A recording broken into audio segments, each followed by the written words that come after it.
Countries like the US and Japan are facing a workforce crisis when it comes to caregiving. Whether it's caused by population demographics or insufficient recruitment strategies, countries with aging populations are looking for solutions to mitigate staffing shortages. As the gold rush of artificial intelligence sweeps the globe, both the US and Japan are turning to robots as a potential solution. For 90.5 WESA News, this is Designing Dignity, a series that explores some of the most pressing questions facing Pennsylvania. Are we prepared for an aging population? And how can we make sure older adults age with dignity? I'm Kylie Kaczynski.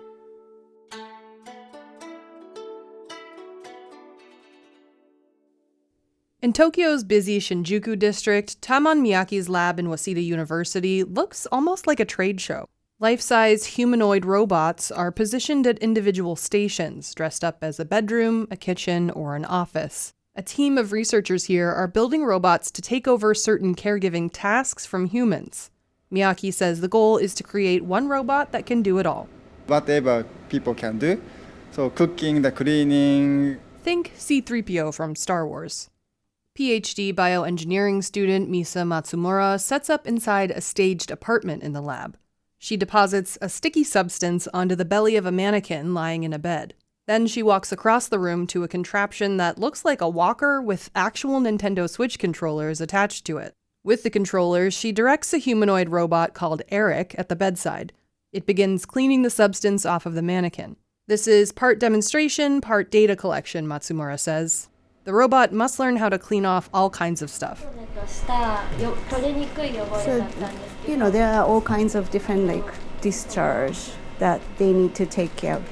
Sometimes it's thick and sometimes it's more liquid. Across the lab, another humanoid helps Matsumura put on socks and slippers. It takes the team a few tries to get it right. Miyake says there's still a lot of computing to do to make the robots consistent. Actually, it's still challenging for robots to be implemented in the real domestic environment. He says it will likely be another 5 to 10 years before these robots could be used in a nursing home, even longer before they're ready for the family home. Miyake and Matsumura are part of a league of researchers aiming to revolutionize elder care with technology. The Japanese government is betting big on robotic elder care with a massive initiative called the Moonshot Research and Development Program. When most people picture Tokyo, they imagine a city pulled from the future. Neon-lit skyscrapers, robots serving coffee in a corner cafe, and bullet trains whizzing by at 200 miles per hour. But another side of the city exists too. Many businesses, schools, and municipal agencies are still using fax machines. Hand-stamped signatures and cash-only shops are still common. Pittsburgh might not be a cyberpunk mecca, but it presents a similar dichotomy, a culture characterized by both tech innovation and a hesitance to change. Most residents give directions based on landmarks that used to be there. But Pittsburgh has positioned itself as a technology innovation hub. It claims birthright to artificial intelligence at Carnegie Mellon University. Speaking of AI, robotics labs at CMU are hard at work on care robots too. PhD student Juncheng Wang is demonstrating a robotic arm also being trained to wipe and clean. But this one uses voice commands. It also doesn't look like a human at all. It's more like a claw machine attached to a coat rack. Wang can direct the robot to clean his arm, even with commands that seem vague. Can you press harder? I'm doubling the pressure. I'm not really feeling comfortable. Could you clarify what you'd like me to change? Can you go slower now? I'm moving at half the previous speed now. Across the lab, PhD student Kavya Puthavitel is calibrating a feeding assistant robot called Obi that looks like a cafeteria tray with an arm.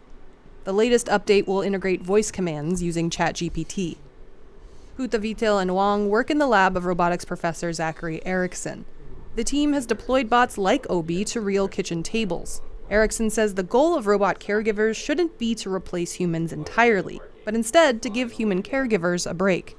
Right now, it would be a family member, a friend, or a caregiver that's essentially doing everything in my life for me. If I could, for an example, just be able to, survive for 3 to 4 hours on my own, right? That would give family members or friends the ability to leave. Researchers still have work to do to bring caregiver robots to the masses, and to make them affordable. The feeding robot Putavitil is working on costs $12,000. She shares her advisor's philosophy that caregiving will always require a human component. Being able to meet the person's needs is a constant moving target, right? And this requires a very, very high level of skill and training and just empathy from people that provide that kind of care, right? I think robots are still a really long way from getting there. Robots developed by researchers in Pittsburgh and Japan could one day join the caregiver workforce. But in the meantime, caregiving is still mostly a human job. Next time, we'll explore why human connection could be more important than circuits and coding when it comes to the quality of care. Designing Dignity is hosted by me, Kylie Kaczynski, and edited by Glynis Ford. Our executive editor is Cindy Lash. Our digital editor is Katie Blackley. Japanese translation provided by Mizuki Nakamura. This series is part of a fellowship with the Association of Healthcare Journalists, supported by the Commonwealth Fund.